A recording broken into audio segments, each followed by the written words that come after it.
दोस्तों, आरती सौरभ सहदेव चैनल पर आपका एक बार फिर से स्वागत है। तो आज हम फिर से लेकर आए हैं आपके लिए एक नई कहानी। तो आज की कहानी है हमारी आज ही क्यों नहीं। तो चलिए दोस्तों, कहानी को हम शुरू करते हैं। एक बार की बात है, एक शिष्य अपने गुरु का बहुत आदर सम्मान किया करता था। गुरु भी अपने शिष्य से बहुत प्रेम करता था, इसलिए वह शिष्य अपने अध्ययन के प्रति आलसी और स्वभाव से दीर्घसूत्री था। सदा स्वासाध्य से दूर भागने की कोशिश करता और आज के काम को कल के लिए छोड़ दिया करता था। अब गुरुजी कुछ चिंतित रहने लगे कि कहीं उनका यह शिष्य अपने जीवन संग्राम में पराजित ना हो जाए। आलस्य में व्यक्ति को आक्रमणीय बनने की पूरी सामर्थ्य होती है। ऐसा व्यक्ति बिना परिश्रम के ही फलोपभोग की कामना करता है। वह शीघ्र निर्णय नहीं ले पाता है, यहाँ तक कि वह अपने पर्यावरण के प्रति भी सजग नहीं रहता और न भाग्य द्वारा सुअवसरों का लाभ उठाने की कला में ही प्रवीण होता है। उन्होंने मन ही मन अपने शिष्य के कल्याण के लिए एक योजना बनाई। एक दिन एक काले पत्थर का एक टुकड़ा उनके हाथ में देते हुए कहा, मैं तुम्हें यह जादुई पत्थर का टुकड़ा 2 दिन के लिए दे रहा हूँ और मैं कहीं दूसरे गांव जा रहा हूँ। जिस भी लोहे की वस्तु को तुम इससे स्पर्श करोगे वह सोने में परिवर्तित हो जाएगी, पर याद रहे कि दूसरे ही सूर्यास्त के पश्चात इसे तुमसे वापस ले लूँगा। शिष्य इस सुअवसर को पाकर बहुत प्रसन्न हुआ, लेकिन आलसी होने के कारण उसने अपना पहला दिन एक कल्पना करते करते बिता दिया कि जब उसके पास बहुत सारा सोना होगा तब वह कितना प्रसन्न सुखी होगा।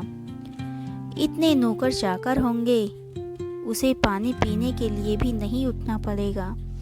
फिर दूसरे दिन जब वह प्रातःकाल जागा, उसे अच्छी तरह से याद था कि आज सोने पाने का दूसरा दिन है और अंतिम दिन है। उसने मन में पक्का विचार किया, आज वह गुरुजी द्वारा दिए गए काले पत्थर का लाभ जरूर उठाएगा।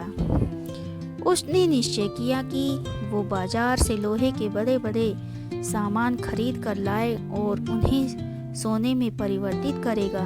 दिन बीतता गया, पर वह इसी सोच में बैठा रहा कि अभी तो बहुत समय है, कभी भी बाजार जाकर सामान ले आऊँगा। उसने सोचा कि अब तो दोपहर का भोजन करने के बाद ही सामान लेकर आऊँगा। भोजन करने के बाद उसे आराम करने की आदत थी और उसने बजाय उठ के मेहनत करने के थोड़ी देर आराम करना उचित समझा, पर आलस्य से परिपूर्ण उसका शरीर नींद की गहराइयों में खो गया और जब वो उठा तो सूर्यास्त होने को था।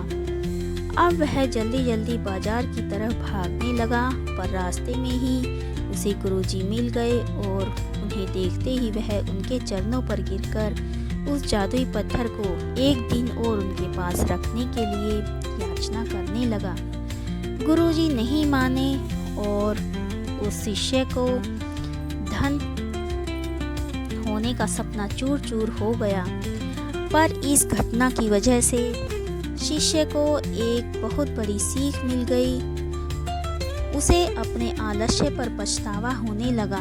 वह समझ गया कि आलस्य उसके जीवन के लिए अभिशाप है और उसने प्रण किया कि अब वो कभी भी काम से भी नहीं चुराएगा और कर्मठ और सजग सक्रिय व्यक्ति बन जाएगा।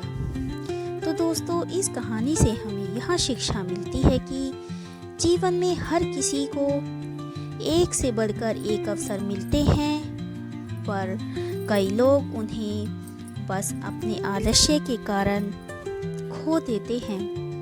इसलिए यही कहना चाहता हूँ कि आप सफल, सुखी, सौभाग्य भाग्यशाली, धनी अथवा महान बनना चाहते हो तो आलस और दीर्घ सूत्र को त्याग कर अपने अंदर विवेक, कष्ट साध्य श्रम, जागरूकता जैसे गुणों को विकसित कीजिए। कभी आपके मन में किसी आवश्यक काम को टालने का विचार आए तो स्वयं से एक प्रश्न कीजिए, आज ही क्यों नहीं। तो दोस्तों, आज की कहानी हमारी यहीं पर समाप्त होती है। आज की कहानी आपको हमारी कैसी लगी हमें कमेंट करके ज़रूर बताएं। अगर आपको हमारी कहानी पसंद आई हो तो उसे ज़्यादा से ज़्यादा लाइक और शेयर करें और हमारे चैनल को सब्सक्राइब करना ना भूलें। धन्यवाद।